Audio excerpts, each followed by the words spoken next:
Adult children don't just wake up one day and say, I'm done with my parents.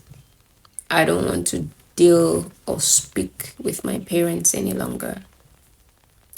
You see, making that decision usually comes with years of failed attempts to heal the relationship or seeking validation. You see, when it comes to cutting off a parent, it comes with a lot of grief and shaming.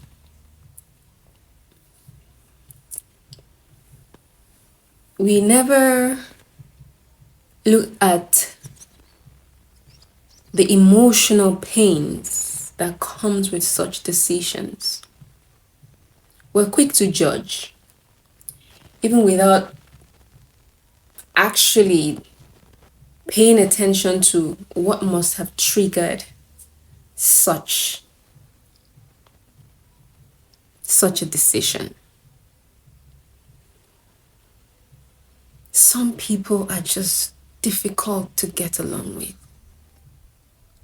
And some parents feel entitled to making you feel horrible. Some parents feel that because they come from a lineage where they were probably abused or neglected, and they feel that you should be able to take it without questioning it. You should be able to take it and keep quiet. I think it's time. It's time we talk about generational curses, generational patterns. Now, you might think that generational blah blah blah comes from one shrine or one altar where it's being cooked up. Not necessarily. Some patterns are as a result of traits, characters, behaviors, belief systems, cultures that have been passed on from the parents to children. Now, it's not every child that have a sense of self to know and say, okay, this doesn't feel right. I don't want this for my own future. Let me give an example of maybe a man who decides that he wants a polygamous life. He decides to get so many women pregnant and abandons the children, neglects all of them. Sometimes violent, sometimes it's just a very unhealthy environment. The children that have a sense of self-awareness will say, I don't want this for my life. I don't want this kind of pattern in my life or my family.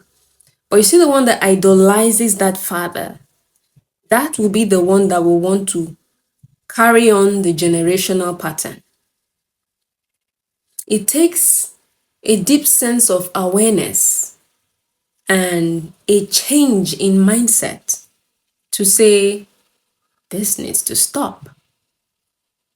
How do I go about this? And coming back to adult children who decide to say, I'm done with my parents, it's always the ones who say, I'm not comfortable with this. It's always the ones who challenge the status quo. It's always the ones who say, what you're doing is not nice. It's always the ones who say, come on, is there no better way to go about this than unhealthy patterns? And in most cases, even with all the abuse and emotional abuse, mental abuse, sometimes domestic abuse, most of these children still try to stick around and see how they can heal the relationship and see how they can talk some sense or make the parent to see things from a different perspective or a healthy point of view, it never turns out as planned. They're always shamed, mostly by that parent.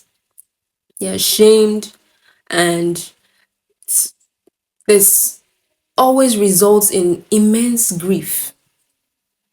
And when such child decides to walk away, they just walk away. They just say, okay, I can't deal with this level of negativity again. Enough is enough. That is where it stems from.